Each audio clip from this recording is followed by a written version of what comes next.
salue au nom de Jésus-Christ de Nazareth. Salue ton voisin de gauche et de droite. Souhaite-lui une bonne audition de l'évangile de la parole. Amen. Nous bénissons Dieu pour le succès de ces 30 matins.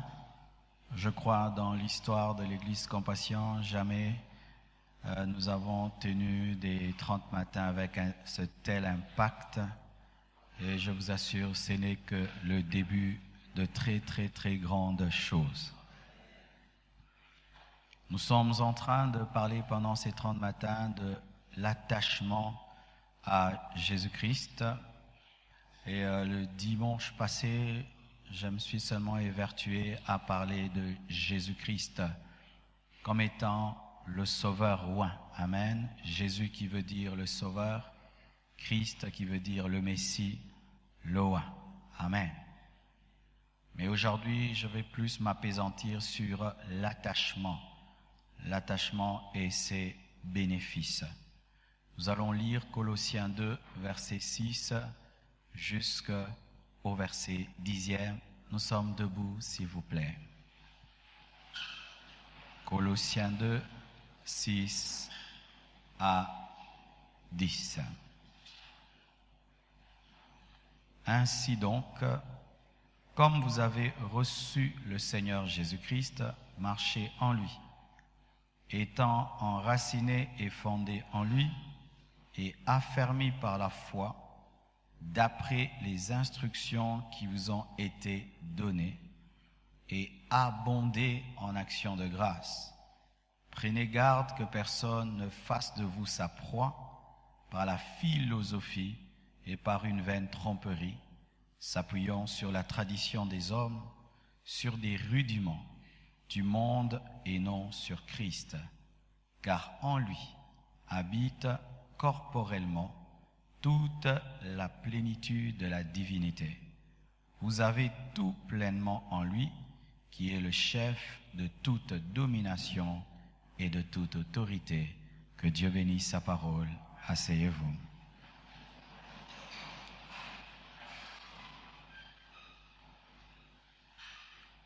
Nous allons ce matin définir bibliquement l'attachement et parler de ses impacts et de ses bénéfices dans la vie du chrétien.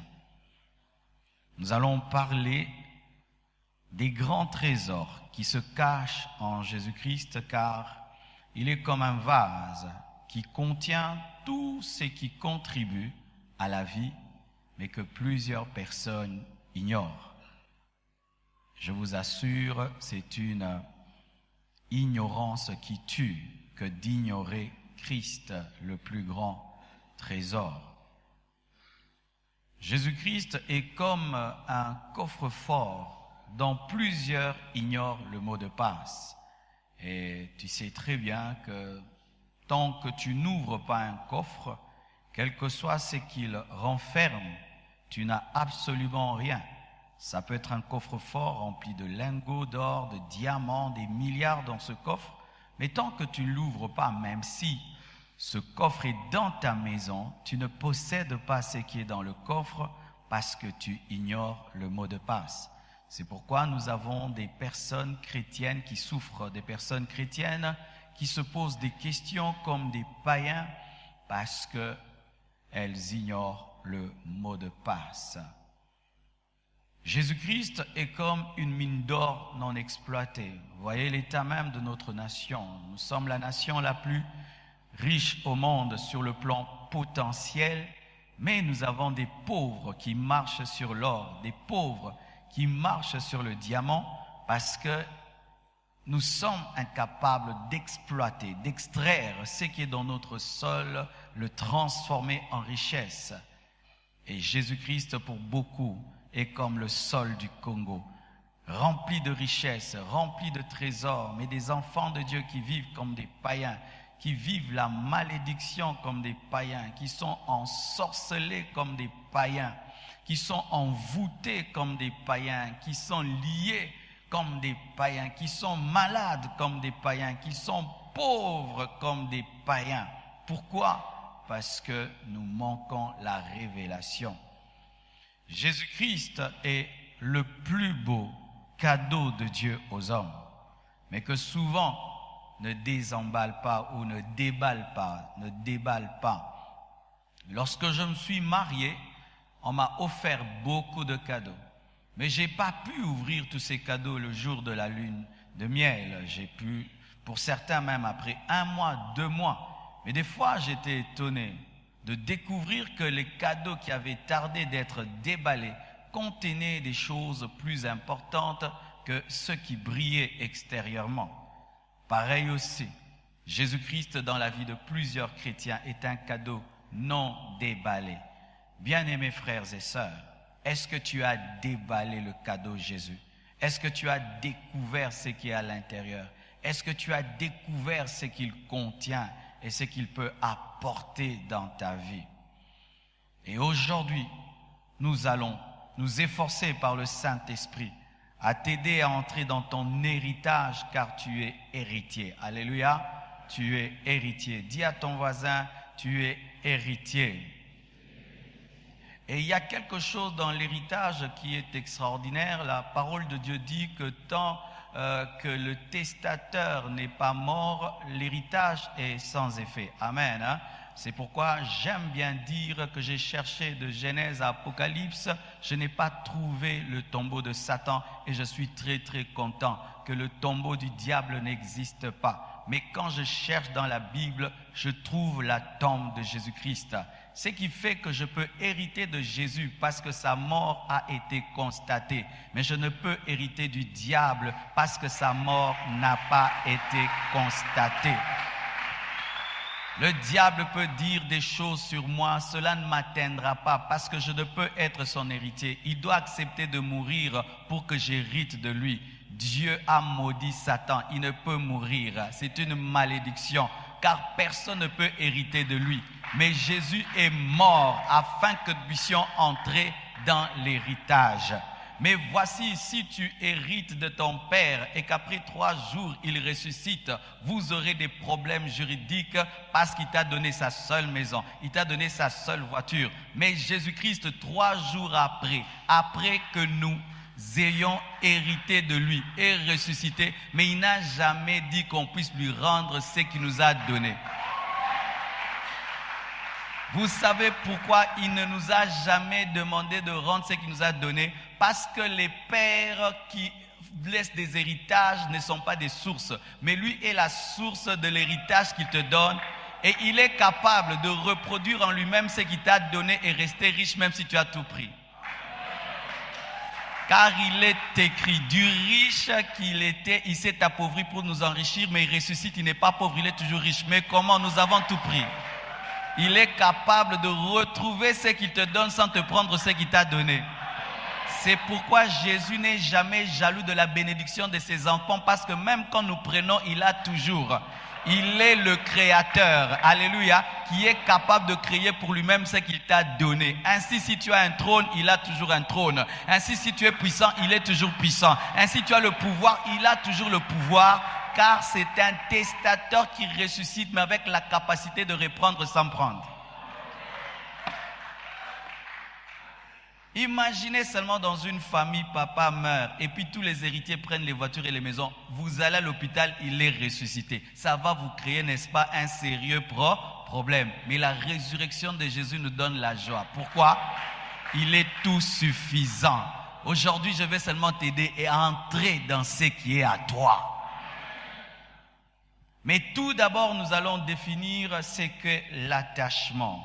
Selon ce passage, au verset 10, la Bible dit, au verset 6, la Bible dit, « Ainsi donc, comme vous avez reçu le Seigneur Jésus-Christ, marchez en lui. » Amen. Selon ce passage, l'attachement, c'est marcher en Jésus. Tu le reçois, mais tu dois marcher en lui. Amen. Tu dois marcher en lui. Et lorsqu'on parle de la marche, on suppose une distance. Et des fois, ce n'est pas une distance d'1 mètre, c'est vraiment des années et des années de marche. Bien-aimé, quand tu te convertis, sache que l'attachement à Jésus-Christ est une marche une très très longue marche qui ne prendra sa fin que le jour de ta mort ou de l'enlèvement. Tant qu'il n'y a pas l'enlèvement, tu dois marcher. Tant qu'il n'y a pas la mort, tu dois marcher. Et dans cette marche, il n'y a pas de repos. Il n'y a pas de parking où tu dis j'ai trop marché, je me repose. Et pour marcher, il faut être endurant. C'est le marathon. La vie chrétienne n'est pas un sprint, c'est un marathon. Alléluia. Le sprint prend 11 secondes et puis c'est fini. Mais la vie chrétienne, c'est un marathon. Il faut de l'endurance. Il faut de la persévérance. Demandez aux personnes qui ont reçu Jésus-Christ, ça fait 20 ans. Elles vous diront qu'il faut être patient. Il faut être endurant. Il faut être persévérant. Il faut aussi être léger. C'est pourquoi vous allez remarquer les sprinteurs sont très robustes, remplis de muscles et tout le reste et pèsent. Mais les marathoniens sont minces. Pourquoi tu dois être léger? Pour ne pas te fatiguer. Et tu dois te débarrasser du péché qui t'alourdit, de la compromission qui t'alourdit. Tu dois te débarrasser de tout péché chéri, de tout poids qui t'empêche de marcher avec lui. Et dans cette marche, ce n'est pas toi qui dois être devant, c'est lui qui doit être devant, c'est lui qui est le chef. Dans cette marche, tu ne dois pas marcher à ta vitesse, tu dois marcher à sa vitesse. Si il court, tu cours. Si il va lentement, tu vas lentement. L'image de la marche nous est donnée avec Israël lorsqu'il est sorti de l'Égypte pour le désert. Ils étaient dirigés par la colonne de nuée le jour et la colonne de feu la nuit. Si la colonne va à gauche, Israël allait à gauche. Si la colonne allait à droite, Israël allait à droite. Et quand la colonne s'arrêtait, Israël s'arrêtait. Ils devaient suivre la colonne. Bien-aimé, quand tu t'es converti, tu as cru en quelqu'un qui est plus que la colonne de feu et la colonne de nuée. Tu as cru en Jésus-Christ. Et il a dit, celui qui veut devenir mon disciple, qu'il renonce à lui-même et qu'il prenne sa croix. S'attacher à Jésus, c'est marcher et marcher et marcher. S'attacher à Jésus-Christ, c'est grandir. C'est grandir. Cela suppose le mouvement. Tu peux te convertir aujourd'hui, tu es un bébé spirituel, mais tu ne peux pas demeurer bébé spirituel après 5 ans de vie chrétienne. Tu dois marcher, tu dois grandir. Et vous remarquez, lorsque quelqu'un marche beaucoup, vous voyez, il est endurant, il est musclé. Vous sentez que son corps est marqué par le sport qu'il pratique. Et lorsque quelqu'un fait des années de marche avec Jésus, vous sentez qu'il est marqué par Jésus-Christ. Il a des traces de la poursuite de Christ. Marcher. Et le verset 7 nous dit, étant enraciné et fondé en lui. S'attacher, c'est aussi être enraciné. Ainsi, on nous donne l'image d'un arbre. Vous voyez cet arbre ou bien cette plante. Cette plante est belle, mais sa force est la terre que tu ne vois pas. Alléluia. Tu ne vois pas, mais c'est la terre qui lui donne la force. Pareil aussi, tu es chrétien, tu ne dois pas être planté, tu dois être enraciné, car il y a une différence entre être planté et être enraciné. Je ne sais pas si tu as déjà planté une fleur. Des fois, quand on était enfant, on posait seulement une fleur sur le sol et on pensait qu'elle allait croître. Mais le vrai jardinier, il creuse, il veille que les racines soient profondes. Bien-aimé, être attaché à Jésus-Christ, c'est être enraciné, pas planté, pas être superficiel dans la vie chrétienne, où tu es dans un mouvement, tu sais dans quoi tu fais, tu as une profondeur, une vie secrète avec Dieu, car les racines ne se voient pas. Alléluia. La force de la plante, c'est ce qui ne se voit pas. Une vie de prière intense, mais dans le secret. Une vie de méditation intense, mais dans le secret. Une vie de consacration intense, mais dans le secret. Une vie d'évangélisation intense, mais dans le secret. Une vie d'adoration intense, mais dans le secret. Enraciné. Lorsque une plante cesse d'être enracinée, belle soit-elle, elle finit par sécher. Et quand tu n'es pas enraciné en Jésus, tu finis par mourir. Elle ne peut plus porter du fruit. Tu finis par perdre tes résultats, ton impact et tes fruits. Quand tu n'es pas enraciné en Jésus-Christ, tu finis par tomber. Et sachez qu'un arbre, même si c'est un chêne solide, lorsqu'il tombe, l'arbre devient un bois et on finit par le brûler.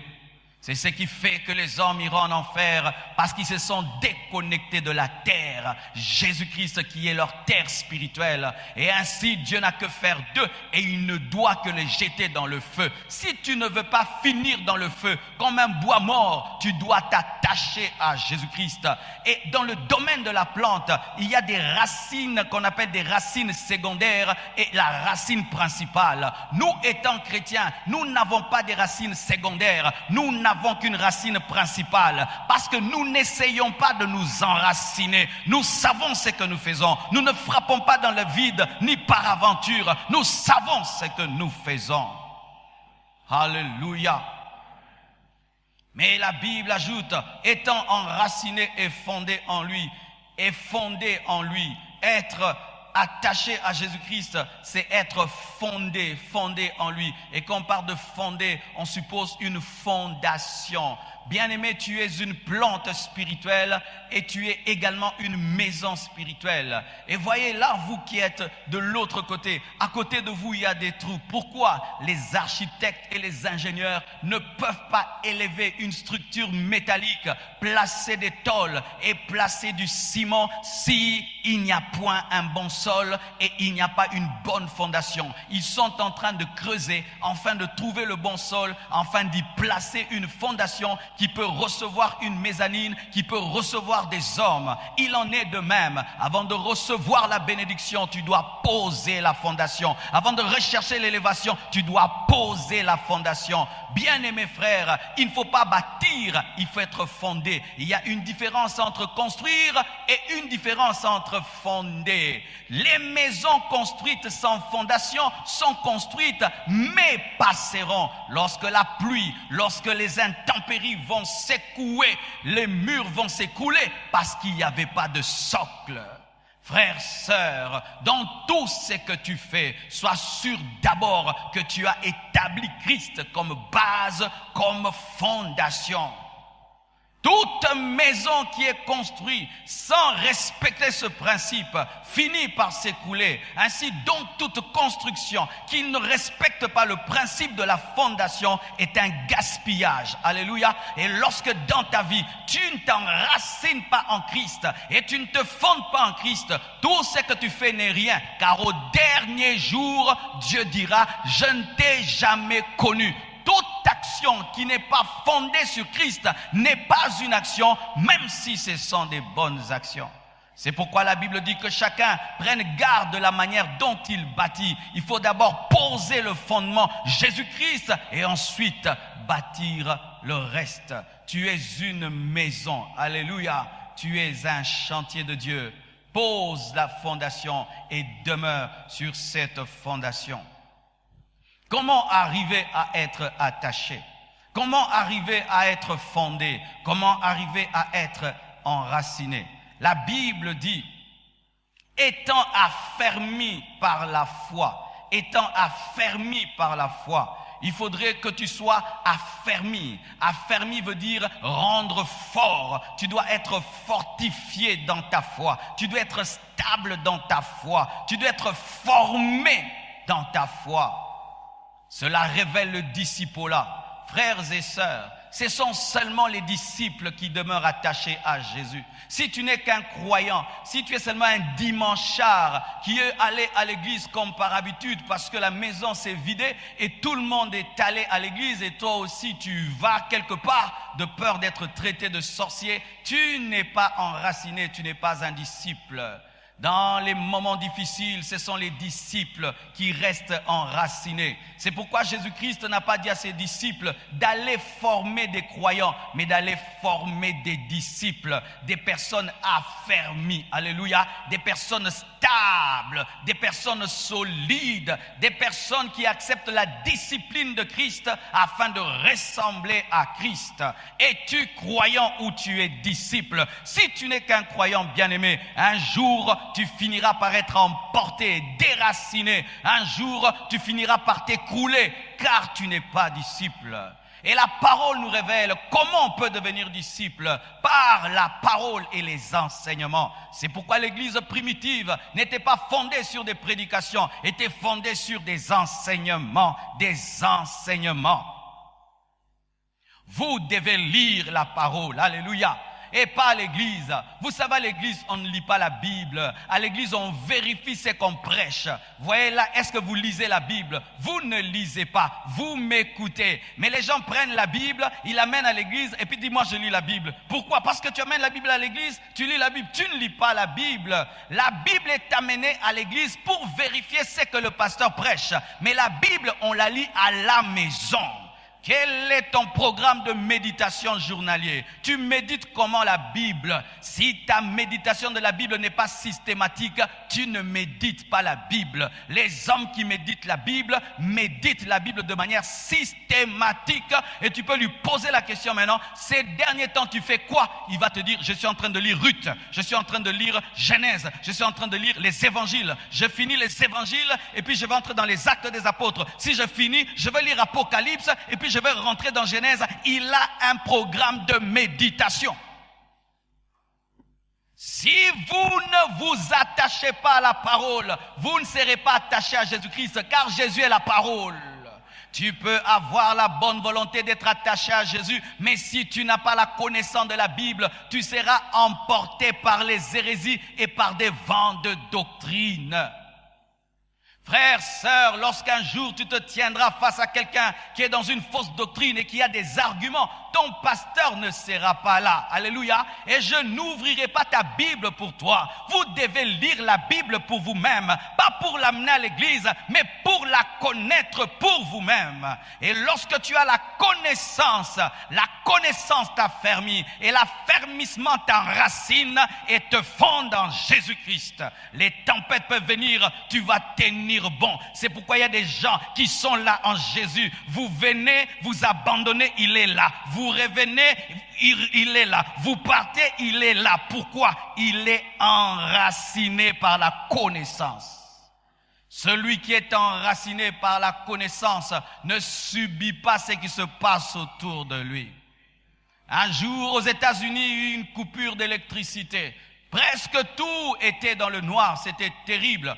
Mais on remarque, il y avait quelque part, il y avait de l'électricité. On regarde la statue de la liberté était éclairée. Les gens disent, comment ça, la statue de la liberté est éclairée alors que presque tout est dans le noir? Comment pouvez-vous expliquer? On va faire de recherches, on arrive et on remarque ceci, que la statue de la liberté tirait son énergie d'un autre État des États-Unis qui ne subissait pas le délestage ce jour-là. La statue était parmi eux, mais elle n'était pas enracinée parmi eux. Sa force et son énergie venaient d'ailleurs. Comme toi, chrétien, tu es dans le monde, mais tu n'es pas du monde. Même si autour de toi il y a la sécheresse, si tu es enraciné en Jésus-Christ, tu ne vas pas subir le délestage. Les gens vont pécher, tu ne pécheras pas. Ils vont abandonner la foi, tu ne vas pas le faire parce que toi tu n'es pas connecté à la centrale qui est pour les autres, mais tu as une autre centrale. Dieu a prévu qu'un jour les ténèbres viendraient sur la terre. C'est pourquoi il a placé tes racines en haut, pas sur la terre. Les ténèbres peuvent venir sur la terre, mais je serai toujours éclairé parce que mes racines sont au ciel.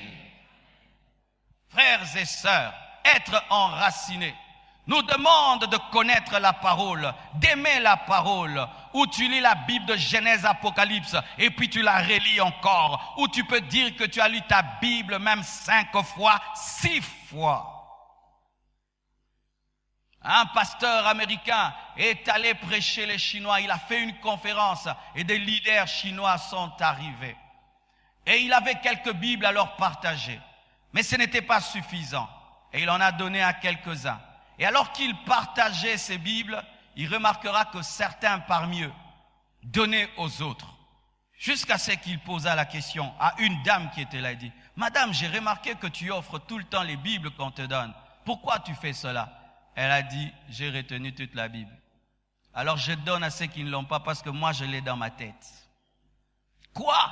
Tu as toute la Bible? Oui. Et il avait remarqué pendant qu'il donnait les versets, elle les récitait. Comment tu as fait? Quand j'étais en prison, c'est ce que je faisais. Je lisais seulement la Bible. Et au milieu de nous, il y en a beaucoup. Il y a des gens qui ont mémorisé les psaumes, l'autre Corinthiens, l'autre Galates. De sorte que si on veut Tu veux prêcher? Galates parle. Alléluia. Oui, j'ai lu un livre comme ça. Les frères portaient les noms de livres de la Bible. Il y avait frère Corinthiens, frère Galates, frère Néhémie. Pourquoi? Dans la persécution, ils ne pouvaient pas avoir des Bibles. Ils avaient des portions de Bibles. Et chacun mémorisait le temps de donner à l'autre. Et ils écrivaient manuellement la Bible, la recopiaient. Mais toi, tu as la Bible. Tu en as même 4 à la maison. Des versions et des versions. Thomson, Louis Ségon, Semeur qui souffre de blessures intérieures. Ta Bible est étonnée. D'ailleurs, tu l'as amenée aujourd'hui à l'église. Elle est très étonnée. Très étonnée. Et tu penses que tu peux tenir devant un témoin de Jéhovah, devant un branhamiste, devant quelqu'un qui s'oppose à ce que tu vis. Est-ce que tu es capable de défendre ta foi? Les gens qui te troublent sur le parler en langue, est-ce que tu peux défendre ton parler en langue? Les gens qui te troublent sur ta doctrine, est-ce que tu peux défendre ta doctrine? Frères et sœurs, l'heure est arrivée, on doit quitter la superficialité des églises. Oh, le enge kobina, kobina, kaka kobina. Te, bayaka une église ka kobina te. D'ailleurs, bayaka nan kobina te. On ne vient pas d'abord à l'église pour danser et chanter. On vient pour connaître la parole. L'église, ce n'est pas un concert. Je dis l'église, ce n'est pas un concert. Les témoins de Jéhovah ne dansent pas beaucoup, ne chantent pas beaucoup, mais quand ils sortent bien aimés, essaye de discuter avec lui. Tu vas voir que ta Bible là devient gaillard. Pourquoi? Ils lisent la Bible, ils vérifient. Lorsqu'ils vont voir leur supérieur, ils posent des questions sur la Bible. Mais nous, les églises de réveil, quand vous voyez les hommes de Dieu, bénis-moi, prie pour moi, interprète-moi les songes. Dis-moi de t'interpréter la parole. Lorsque les églises de réveil avaient commencé, si tu reçois des gens au bureau, c'était des questions sur la parole, parce qu'ils lisaient la parole. Maintenant, vous ne lisez pas la parole. Comment vous allez nous poser des questions sur la parole? Chaque fois qu'on voit un prédicateur, on le dérangeait. Ça veut dire quoi dans la Bible? Quand la Bible dit que le plus grand péché, ça veut dire quoi? Ça veut dire quoi le plus grand péché? Le péché qui mène à la mort. Quel est le péché qui mène à la mort? Qu'est-ce que le blasphème du Saint-Esprit? On dit que tous les péchés seront pardonnés, sauf le péché contre le Saint-Esprit. Mais Dieu pardonne tout. Ça veut dire quoi? Vous me posez jamais de telles questions. Jamais de telles questions.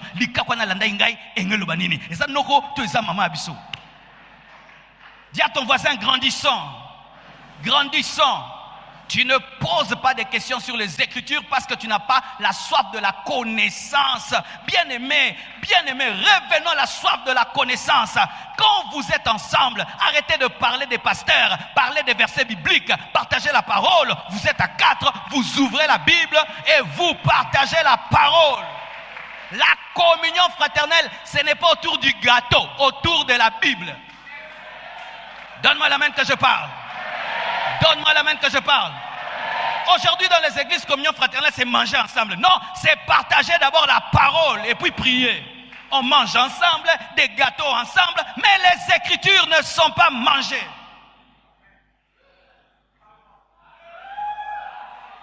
Alléluia.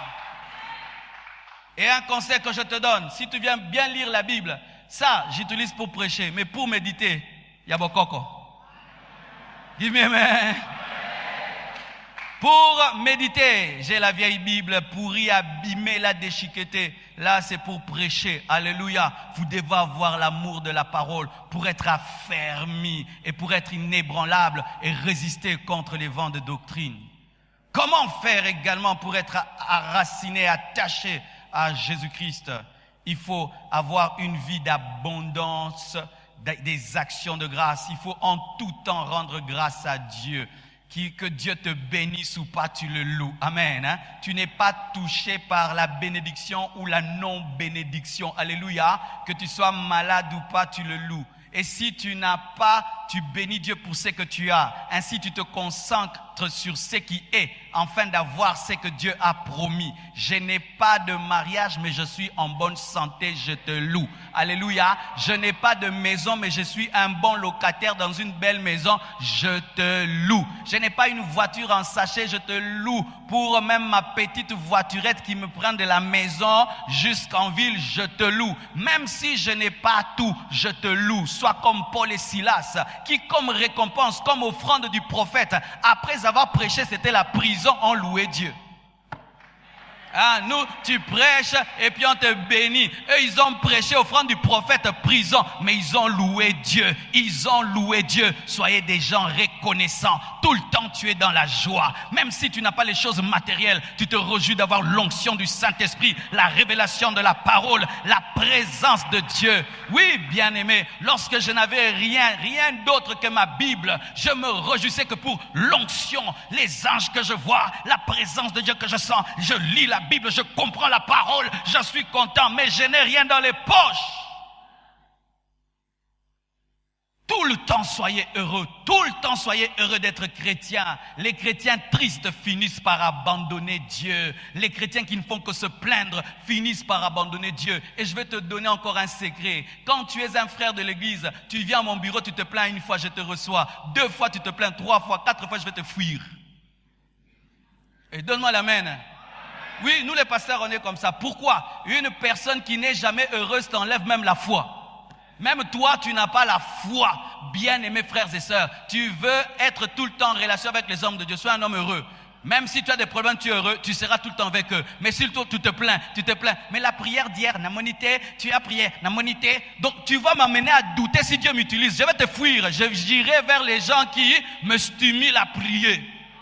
1 fois, je te reçois. 2 fois, je te reçois. 4 fois, je te fuis. Frères et sœurs, sache ceci, que lorsqu'on t'a tout dit, on ne peut plus rien ajouter. Tu viens au bureau, je te dis tout. 5 fois, je te dis. Qu'est-ce que tu veux que je te dise d'autre? Une 2e croix, un 4e Saint-Esprit. Comme je n'ai rien d'autre à ajouter, je fuis jusqu'à ce que tu utilises ce que je t'ai donné. Bien-aimé, je n'ai que la parole, je n'ai pas d'eau à te donner, je n'ai pas de prières bizarres à te faire, comme certains qui pensent qu'aujourd'hui le pasteur a prié une prière basse. Prochainement, quand je viendrai, il fera. Non, je ferai que la même prière là, au nom de Jésus-Christ, soit guéri. Ayez une vie d'action de grâce, célébrez Dieu, venez à l'église avec joie. Tout le monde a des problèmes, bien-aimés, tout le monde. Si on donne un micro-baladeur ici, tout le monde a des problèmes. Même moi, j'ai des sérieux problèmes. Regardez ça, c'est un problème. Tout ça, des problèmes. Mais non, mais mango, je vais chanter, je vais danser, Dieu va s'en occuper. Mais toi, tu es tout le temps dans tes problèmes. Je n'ai pas ça. Tout le monde a des problèmes. Même Dieu a les problèmes de la conversion du monde. Dieu même a des problèmes, mais Dieu est heureux. Si tu vois un ange qui est triste, ce n'est pas un ange de Dieu. Mais les anges ont des problèmes. Ils ont le problème que ton ministère puisse marcher, qu'il te protège. Mais est-ce que tu as déjà trouvé un ange triste? J'ai des problèmes. Tu en auras toujours. Tu en auras toujours. Toute solution amène un problème. Tu demandes à un bébé, tu dois avoir la layette. C'est un problème. Alléluia. Tu as la layette, il doit grandir. Il faut le laisser. C'est un problème. Il doit aller à l'école, c'est un problème. Il doit se marier, c'est un problème. Il doit avoir des enfants, c'est un problème. Ses enfants, s'ils doivent se marier, c'est un problème. Quand est-ce que les problèmes prendront fin? Jamais. Alors si tu attends la fin des problèmes pour être heureux, tu ne seras jamais heureux. Réjouissez-vous déjà maintenant. Alléluia. Alléluia. Oh, que Dieu me donne une voiture. Moi, je pensais, Dieu donne-moi une voiture. Le jour que j'ai une voiture, j'ai commencé à avoir des problèmes de carburant. Un jour, je ne savais même pas démarrer ma voiture. Problème, voiture mais sans carburant. Maintenant, il fallait que j'aille tout le temps le carburant. Après les pannes, alléluia, maintenant les garages. Et maintenant, les mécaniciens volèrent des pièces. Problème et problème et problème. Tu auras toujours un problème. Même si tu achètes un avion, il y aura un problème. Tu ne vas pas le placer dans les airs. Il doit payer à l'aéroport. Même s'il ne décolle pas, tu vas payer. Problème. Je te vole tes problèmes au nom de Jésus. Reçois la joie. Dis à Jésus, merci. Je suis bien.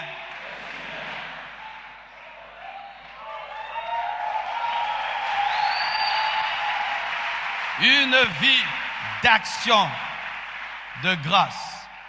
Et pour demeurer attaché à Jésus, il faut prendre garde. Dites prendre garde. Frères et sœurs, je dois vous dire la vérité. Aujourd'hui, surtout en ce temps de la fin, si tu veux rester attaché à Jésus, tu dois prendre garde pour ne pas être séduit par des fausses philosophies et des fausses doctrines. Il y a vraiment des mauvaises doctrines en ces temps de la fin. Des enseignements sans Jésus-Christ à l'intérieur. Ou quand tu écoutes, tu te poses la question si c'est la philosophie des hommes ou c'est toujours la parole de Dieu. Des enseignements qui ressemblent à l'occultisme, à la magie. Des escrocs, Des gens qui prêchent la parole pour l'argent, qui prêchent la parole seulement pour estorquer des choses. Bien-aimé, tu dois prendre garde, de peur qu'un jour tu rencontres un faux serviteur, de peur qu'un jour tu te retrouves dans une fausse église, de peur qu'un jour tu te retrouves dans une doctrine qui n'est pas l'évangile. Tu dois prendre garde.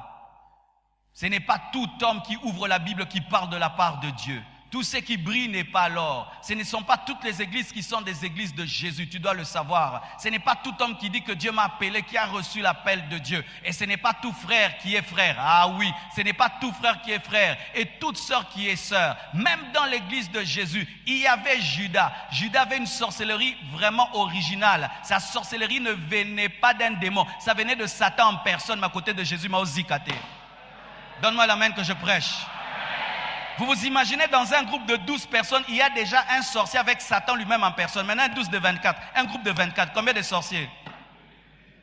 Ajoute maintenant des 36. Combien de sorciers? 6 000 personnes. Combien de sorciers? 7 000 personnes. Combien de sorciers? 10 000 personnes. Combien de sorciers? Plus l'église grandit, plus le nombre de sorciers. Mais oui, bien-aimé, il ne faut jamais se tromper. Ce sont seulement les enfants qui pensent qu'il n'y a pas des démons, des sorciers, tout le reste. Non, tu dois le savoir. C'est pourquoi certains vous êtes déçus. Lui, un frère, il m'a dit ça. Qui t'a dit qu'il était frère? Une sœur me fait ça. Elle vient à l'église, elle n'est pas chrétienne. Venir à l'église ne transforme personne. C'est pourquoi vous faites des affaires sans discernement. Tu prêtes $1 000 et lis-moi. $20 000 et lis-moi. Oh frère, t'as mouillé à l'église. Alléluia. Faites attention, ou un jour quelqu'un va t'appeler et il te dit des choses comme le serpent a parlé à Ève et te dévie. Ce n'est pas parce que le serpent est dans le jardin qu'il est pour le jardin. Les enfants pensent que comme ils trouvent le serpent dans le jardin, donc c'est un bon serpent. Ce n'est pas parce que tu vois un fruit dans le jardin qu'il est bon. Ce n'est pas parce que tu trouves un animal dans le jardin qu'il est bon. Les enfants pensent que comme je le trouve dans l'église, il est bon. Non, ça peut être l'arbre défendu de l'église. Ça peut être le serpent de l'église, oui. Il y a des serpents dans les églises, des gens qui critiquent, qui médisent, qui découragent les gens. Et vous allez remarquer, eux ne quittent jamais l'église, ils restent toujours.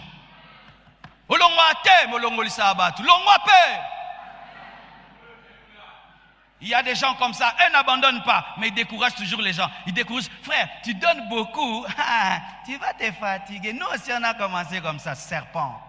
Serpent. Frère, tu es très zélé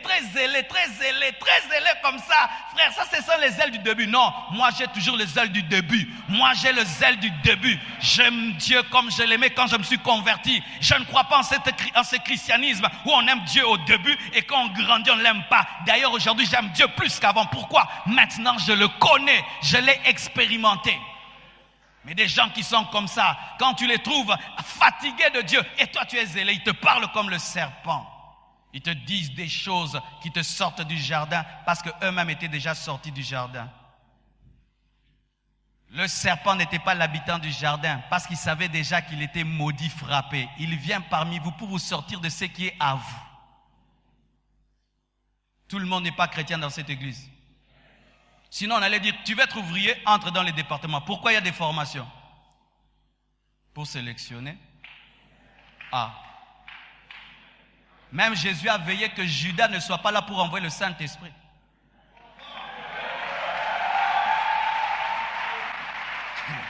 Sans le Saint-Esprit, déjà un grand voleur. Maintenant, s'il avait le Saint-Esprit, c'est une révélation. Il vole dans une église de 12 personnes. Maintenant, 5 000 personnes. Est-ce que Pierre allait le contrôler? Oui. C'est vous qui pensez que non, le garçon qui est à côté là, c'est un chrétien. C'est pourquoi vous vous mariez en désordre. Cette sœur-là, peut-être n'est pas chrétienne. Peut-être c'est une sorcière qui est venue à l'église.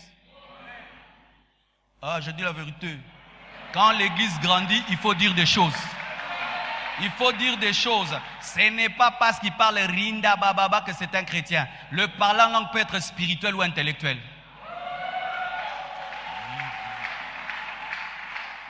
N'avez-vous pas remarqué que dans certaines églises ou même ici, il y a des gens qui parlent la même langue que moi? Vous pensez que c'est le Saint-Esprit? Il a entendu, il a aimé à Zuango. Ouais. Rimbrosa, rimbroba. Ah, ça bien. Abeton andako rimama mekiango betiango pegoto. Yekeme brimbibi. Tu parles quelle langue? Non, bête à pasta, il y a pasta, na bête langue à pasta. Donne-moi la main que je parle. Oui, prenez garde que personne ne vous séduise. Lorsque quelqu'un est à l'église, il veut t'amener en dehors de la parole. Tu découvres, ce sont les personnes dont le pasteur a parlé. Gloire à Jésus-Christ.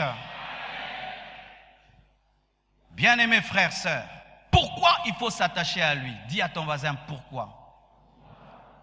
Parce qu'en lui habite corporellement toute la plénitude de la divinité. Dites corporellement. Quand on dit corporellement, il s'agit du corps. Pour ceux qui ne savent pas, en Genèse, Dieu n'avait pas un corps. Dieu utilisait le corps de certains prophètes. Mais le corps de ces prophètes avait des défauts. Ainsi, il les utilisait, mais il n'était pas à l'aise. Il a pu utiliser Moïse, il n'était pas à l'aise. Il a utilisé Élie, il n'était pas à l'aise. Il a même demandé qu'on puisse faire le tabernacle de Moïse, mais il n'était pas à l'aise parce que c'est seulement sa Shekinah qui était au-dessus du tabernacle. Et David a fait un tabernacle, il n'était pas à l'aise, c'était fait de tentes. Salomon également fait un grand temple, mais il n'était pas à l'aise parce que quand Christ est venu, la gloire avait quitté ce tabernacle. Pourquoi? Parce que Dieu cherchait un corps, il cherchait Jésus. Jésus est le corps qui nous a manifesté Dieu. Alléluia. Jésus est le corps qui nous a manifesté Dieu. Et en Jésus-Christ, il y avait la plénitude de la divinité. La plénitude de la divinité, c'est-à-dire le Père en Jésus-Christ, le Fils est en Jésus-Christ et le Saint-Esprit est en Jésus-Christ. Lorsque tu es devant Jésus-Christ, tu as la plénitude de la Trinité. Le Père est totalement dans le corps de Jésus-Christ, le Fils est totalement dans le corps de Jésus-Christ, le Saint-Esprit est totalement dans le corps de Jésus-Christ. Alléluia. Donc lorsque Jean dormait sur la poitrine de Jésus-Christ, il dormait sur le corps qui avait la plénitude de la divinité.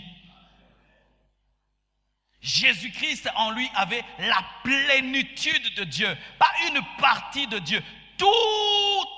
Tout, le Père, tout le Fils, tout le Saint-Esprit était dans ce corps, car avant, Jésus-Christ pouvait se manifester au travers de l'ange de l'Éternel, il pouvait utiliser un prophète qui est une ombre, mais lorsqu'il est entré dans le ventre de Marie, la Bible dit que la parole s'est faite chair. C'est pourquoi quand Christ dit « détruisez ce temple et je le rebâtirai après 3 jours », il parlait de son corps qui était le véritable temple, plus que le temple de Salomon, plus que le tabernacle de Moïse. Et celui qui a Jésus-Christ a celui en qui habite toute la plénitude. Alléluia. Comprenez ceci, mes frères. Dans l'Ancien Testament, on nous donne beaucoup de révélations sur Dieu. Jéhovah Shammah, le Seigneur présent. Jéhovah Shalom, le Seigneur notre paix. Jéhovah Roi, le Seigneur mon berger. Jéhovah Jireh, le Seigneur notre pourvoyeur. Jéhovah Nissi, le Seigneur notre bannière. Jéhovah Tchikenu, le Seigneur notre justice. Jéhovah Rapha, le Seigneur mon médecin. Elohé, le Dieu puissant, fort et prééminent. Elohim, le Dieu créateur, puissant et fort. El Shaddai, le Dieu tout-puissant. Adonai, le Seigneur. Yahweh, l'Éternel. Jéhovah Mikedeshkem, l'Éternel qui nous considère comme saints. Jéhovah Elohim, l'Éternel Dieu, le Seigneur des seigneurs. Jéhovah Sabaoth, l'Éternel des armées. El Elyon, le Dieu très haut. El Roi, le Dieu qui voit. El Olam, le Dieu d'éternité. El Gibor, le Dieu tout-puissant. El Kana, le Dieu jaloux. On va m'amener le panier, je veux mieux vous expliquer cela. Tout ce que j'ai dit se retrouve en Jésus-Christ. Tout ce que j'ai dit se retrouve en Jésus-Christ. Lorsque tu dis Jésus-Christ, voilà ce qui est réellement. Et j'aimerais que tu changes ta manière d'invoquer son nom, ta manière de l'adorer. Vous allez citer les noms que j'ai cités, et moi seulement je mettrai. Amen. Allez-y. Jéhovah Jireh en lui. El Shaddai en lui. Adonai en lui. Jéhovah Nissi en lui. El Roi en lui. El Sabaoth en lui. Jéhovah Rapha en lui. Jéhovah Shammah en lui. Jéhovah Nissi en lui. Jéhovah Shikenu en lui. Yahweh en lui. Elolam en lui. El Ra en lui.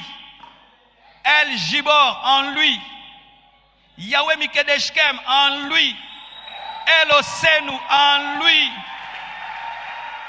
Elohim en lui. Elkana, mais seulement, donne seulement. Elkana en lui, en lui, en lui, en lui. Voyez la taille du nom de Jésus. Lorsque je dis Jésus, je dis El Jibor, Jéhovah Jireh, Jéhovah Shammah, mais je le dis tous dans un nom. Comme un médicament dose unique. Au lieu de te donner beaucoup de comprimés, Dieu t'a donné une dose unique. Dans la dose unique, il y a le premier comprimé, le deuxième, le troisième. Quand je dis Jésus et j'ai besoin d'argent, Jéhovah Jireh se manifeste. Quand je dis Jésus et j'ai des combats, Jéhovah Sabaoth se manifeste. Quand je dis Jésus et j'ai besoin de sa présence, Jéhovah Shammah se manifeste tout en Jésus, pleinement en Jésus-Christ. Bien-aimés frères et sœurs, c'est pourquoi la Bible dit qu'il a reçu le nom qui est élevé au-dessus de tout autre nom, afin qu'en son nom, tout genou fléchisse au ciel, sur la terre et sous la terre, et que toute langue confesse qu'il est Seigneur, à la gloire de Dieu le Père. Tout en lui. Quand tu dis Jésus, c'est un nom qui pèse. C'est un nom qui pèse. Il n'a pas besoin d'être long pour être puissant, parce qu'il contient tous les noms de l'Éternel. Alléluia. C'est pourquoi la Bible dit qu'il a été établi chef de toute domination, de toute autorité. Pourquoi je m'attache à Jésus? Parce qu'il a reçu toute la plénitude de Dieu. En lui, il y a le Père, le Fils et le Saint-Esprit. Quand tu dis Jésus, Dieu entend plusieurs choses. Même les démons entendent. C'est pourquoi ils ne peuvent résister devant un homme qui cite le nom de Jésus dans la révélation. C'est pourquoi je prie que Dieu ouvre tes yeux et qu'il te révèle le mystère de Jésus-Christ, afin que tu comprennes la hauteur, la largeur, la profondeur de son œuvre. Mais ce qui est extraordinaire, ce n'est pas seulement ça. La Bible dit, vous qui l'avez celui en qui il y a Elolam, El Jibor, Jéhovah Jireh, Jéhovah Shammah, et où? Il est seulement à la droite de Dieu le Père? Il est où? Tout ceci est dans le chrétien. Est-ce qu'on peut t'envoûter? Est-ce qu'on peut te lier? Est-ce qu'on peut te maudire? Est-ce qu'on peut te bloquer? Est-ce qu'on peut te limiter? Est-ce qu'on peut te limiter? Personne ne peut me limiter. Personne ne peut me bloquer. Personne ne peut me freiner. Personne ne peut me maudire.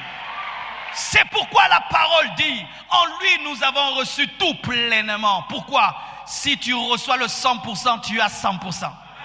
Jésus a reçu le tout de Dieu. C'est pourquoi en lui nous recevons le tout de Dieu. Et voyez, la Bible dit en lui, en Christ. Mais si tu lis la Bible encore, on dit Christ en moi. Toi en lui, lui en toi. C'est quoi? Mélange. Le plus haut niveau de l'attachement, c'est lorsque le chrétien est mélangé en Christ, de sorte qu'on voit Christ en lui et lui en Christ. C'est pourquoi Paul dit, ce n'est plus moi qui vis, mais c'est Christ qui vit en moi. Pourquoi? Je suis mélangé. Tu prends l'eau et tu prends le sel. Et tu prends le sel, tu le mets dans l'eau. Qui est maintenant dans qui? Tu goûtes l'eau, l'eau est salée. Et tu cherches le sel est devenu liquide. Qui est devenu qui? Oh, comprendre, tu prends le sel, tu mets dans l'eau. L'eau devient salée. Mais tu cherches le sel, tu ne trouves plus. Le sel est devenu liquide. Qui est devenu l'autre? Christ en toi et toi en Christ. Christ en moi et moi en lui. Nous nous mélangeons. C'est pourquoi l'ombre de Pierre commençait à guérir les malades. C'est pourquoi les vêtements qui touchaient le corps de Paul pouvaient guérir les malades. C'est pourquoi ils pouvaient parler. Un aveugle voit, un sourd entend, un mort ressuscite. Pourquoi? La résurrection et la vie étaient en eux. Frères, sœurs, est-ce que quand tu comprends ceci, tu peux encore avoir un souci? Tu peux te considérer petit. Tu peux dire que tu as les liens de famille. Bien-aimé, pour te lier, il faut qu'on puisse ouvrir. Alléluia. On ouvre Dieu. On ouvre le Saint-Esprit. On ouvre Jésus. Et puis on te prend. Est-ce que c'est possible? Tu viens en termes de combat, tu trouves Sabaoth. Tu viens en termes de pauvreté, tu trouves Jéhovah Jireh. Alléluia. Tu amènes des présences démoniaques, tu trouves Emmanuel, Jéhovah Shammah. Tu veux m'enlever la paix, tu trouves Jéhovah Shalom. Qu'est-ce que le diable peut te faire? C'est pourquoi la Bible dit, nous avons le pouvoir de marcher sur les scorpions, sur les serpents. C'est pourquoi la Bible dit, en mon nom, vous chasserez les démons. Si tu pouvais savoir, ce puissant nom qui est à ta disposition, frère, tu parleras, tu dormiras et les choses s'accompliront. Alors que cette nuit, je préparais ce message, bien-aimé, il est arrivé vers 3h ou 2h du matin. J'ai senti une forte présence satanique dans la chambre. Et j'ai vu en esprit une chorale des démons, des sorciers plutôt, qui chantaient. C'était une centaine qui avaient entouré la maison et entouré ma chambre. Ils chantaient un cantique qui me paralysait. Ils venaient avec une forte peur pour me terroriser. J'ai dit seulement, pas à genoux, ni même debout. Donc, on peut savoir honneur ou anaté.